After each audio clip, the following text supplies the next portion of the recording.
For this bumper cover, we have found the symbols stamped into the backside. The symbols on this bumper cover are PP plus EPDM. Look up the symbols in the Book of Automotive Plastic Repair that was included with your Airless Plastic Welder or on the internet at polyvance.com. For this bumper, we find that the plastic symbol PP plus EPDM requires the use of the TPO rod. Set the dial on the Airless Plastic Welder to the temperature that matches the welding rod. Allow a few minutes to achieve welding temperature. Insert the rod into the tip of the welder and push the rod into the V-groove and feed the rod into the V-groove as you move the welder along the crack line.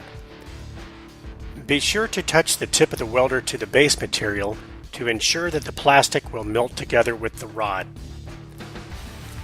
Lay down a small length of rod at a time and, before the rod cools off, continue heating and mixing the rod and base material together. This will ensure that you get a good mix of the rod and the plastic you are repairing. Continue welding in small sections until the entire length of the crack has been welded.